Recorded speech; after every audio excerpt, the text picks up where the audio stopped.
Chers frères et sœurs nord au sud de l'est à l'ouest, bonjour, bonjour, bonsoir et bon début de week-end. Ou alors bon week-end. À ma chère diaspora, la diaspora camerounaise, permettez-moi que je vous envoie ce message une fois de plus ce samedi. Pour ceux qui me suivent depuis savent que ça fait des années, au moins 3 ans, que je parle à la diaspora camerounaise. Je dis la vraie. Je parle à la diaspora, la vraie. Parce que vous savez, je peux tout reprocher aux activistes camerounais, mais il y a au moins une chose, c'est que ils se lèvent, les activistes, ils se lèvent.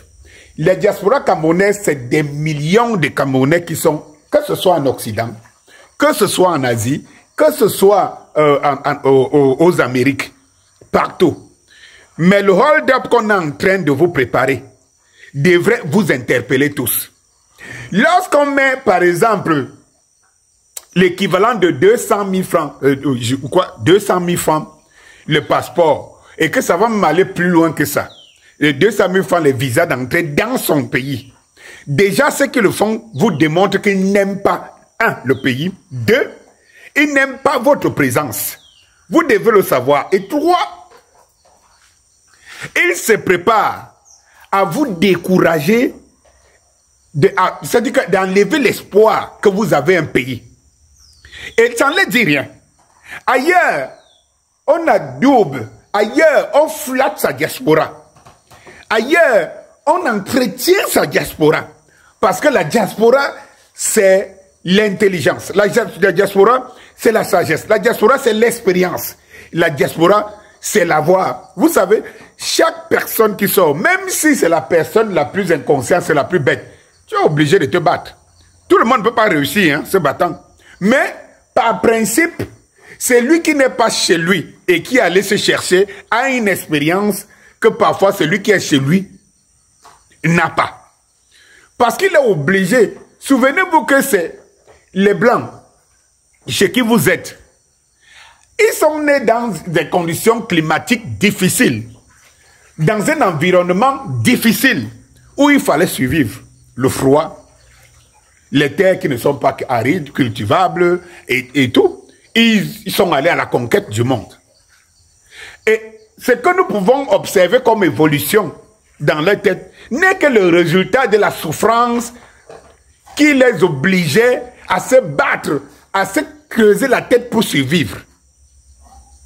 Oui, la diaspora, ce qu'on est en train de faire là, ces gens, ce qu'ils sont en train de vous faire là, c'est pour nous empêcher de bénéficier de votre expérience, de bénéficier de vos avoirs, de bénéficier de vos savoirs. Oui, et en même temps, on veut que les terres, parce que vous voyez, hein, au Cameroun par exemple, c'est eux qui ont toutes les terres. Hein. C'est eux qui achètent des hectares, les hectares, ils achètent des villes de terre. Hein. Et personne ne dit, quand ce n'est pas eux, ils font acheter par intermédiaire. Il faut savoir qu'au Cameroun, la majorité des supermarchés, des entreprises qui marchent, c'est parce que vos gens qui sont au pouvoir là sont des actionnaires. Ou alors touchent tout simplement les dividendes de ces entreprises. Orange a beau monter, c'est pris, manger les mégas des gens. Toutes ces entreprises ont beau faire n'importe quoi, mettre la bière, Castel peut mettre la bière à n'importe quel prix. Vous, même les associations de consommateurs, il faut que vous le disiez, sont dans le bain. Tout le monde est noyé. Et c'est dans ce contexte-là que vous avez un préfet qui vient vous dire si jamais vous appelez au soulèvement. Et puis j'ai des Camerounais qui me disent « Oh, tu n'as pas bien suivi le message. Il n'a pas dit que si quelqu'un parle, vous êtes pas toqué ou quoi ?» C'est-à-dire que vous êtes vraiment... On a réussi à noyer vos cerveaux là-dedans, dans les bières de Castel. Vous n'êtes pas toqué. Dans un pays où, parce que tu as parlé, on te prend pour apologie de terrorisme. Et vous pensez que ce n'est pas qu'on a dit que tu ne parles pas? Vous pensez que quand je parle ici, on ne va pas assimiler ça appel au soulèvement? Bruno Bidjanga est copé de 6 mois. Ou de combien? Parce que quoi? Parce que quoi? On me dit qu'il n'a pas dit, il empêche les gens de parler, il a seulement dit que pour ceux qui soulèvent soulèvement. Bruno Bidjanga a seulement parlé.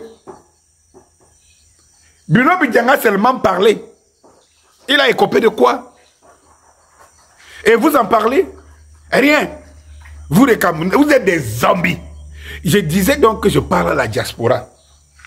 Chers frères diaspora, c'est le moment de vous lever. Je dis de défendre vos droits. On ne doit pas nous faire ça. On ne doit pas vous faire ça. C'est le moment, la diaspora camerounaise, c'est le moment de défendre vos droits. On ne va pas tout vous donner, vous avaler. Et il faut savoir que l'Europe est en pleine souffrance. Voilà la France qui est en récession économique. Il parle de surveillance budgétaire à Bruxelles. Je l'ai annoncé il y a plus d'un an aujourd'hui que la France est en train de...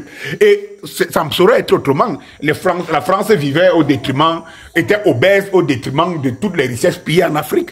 Et rien que les 3 régions du Sahel, c'est déjà la merde. La Centrafrique, la merde pour eux. Et toutes les autres régions d'Afrique qui se lèvent, c'est la merde. La France part en trébuchant. Et lorsque dans cette situation économique, même en Angleterre, dans tous les pays occidentaux, c'est la récession économique, qu'on ne vous mente pas. En Afrique, on prononce ces mots-là d'une manière claire. En Europe, on les masque en vous donnant l'impression que c'est juste quelques bribes. Non! L'Occident, la vieille Europe est en train de tomber. Vous aurez besoin et envie de rentrer chez vous. Et je vous dis tous les jours, pensez à rentrer chez vous. Pensez à rentrer chez vous. Dès lors donc vous avez des gens qui mettent des mécanismes pour vous empêcher d'entrer chez vous. Et vous ne faites rien parce que vous n'aurez pas de place chez les autres. Vous n'aurez pas de place là-bas. Et même, attendez un peu, ils vont faire ce que vous faites là. Balayer les rues, être les ménagères, aller laver les excréments de leurs vieux parents et tout ça. Ils seront obligés de faire ce boulot pour survivre. C'est pour ça que quand vous voyez l'extrême droite monter un peu partout, c'est pas pour rien. Et vous vous battez alors que vous avez tout chez vous. Vous avez tout, c'est ceux-là, les blancs-là, qui vous empêchent d'avoir le chez vous là. Il y a tout chez vous. À partir du moment où ils ne peuvent plus avoir accès, cela veut dire que c'est votre propriété. Et s'ils ne peuvent plus avoir accès et que vous ne venez pas défendre vos biens, eh bien, je vais vous dire une chose. Ne pleurez pas dans 5 ans, dans 10 ans. Parce qu'une fois qu'on aurait récupéré ce que c'est que nos biens, vous avez les prédateurs ici qui les auraient pris parce que vous n'étiez pas là. Vous vous préserviez sur le petit toit de ces blancs, alors qu'ils vous disent rentrez chez vous. Apprêtez-vous à rentrer chez vous. Le chez vous, c'est vous qui les nourrissez. Mais apprêtez-vous à rentrer chez vous. Quelqu'un vous dit rentrer chez vous et vous vous battez pour qu'il accepte que vous soyez toujours à côté de lui. Mais attendez, vous ne pouvez pas accepter d'être esclave toute une éternité. Toute une éternité, ce n'est pas possible. Vivre sous la coupe des autres alors que c'est vous qui avez toutes les richesses. Sachez que demain après-demain, vous aurez envie d'en rentrer chez vous. Chacun doit venir au moins revendiquer son lopin de terre dans son village et partout où il veut. Chacun doit venir investir dans son pays parce que nos pays, d'ici quelques années, seront des Eldorado. Je vous le dis. Et ceux qui vont rester s'agripper, qui veulent tout simplement rester des sous-hommes chez les Blancs et ils nourrissaient. Ils vont même rester des sous-hommes. Leurs enfants, vos progénitures seront des sous-hommes, même dans vos propres territoires d'origine, votre propre continent d'origine, votre propre pays d'origine. Parce que vous n'avez pas su saisir les opportunités qui s'ouvraient à vous. Vous croyez, vous pensiez juste tout simplement protéger votre petite survie. Non, vous avez protégé vos petites survies, mais protégez plutôt la vie de vos enfants. Bon week-end.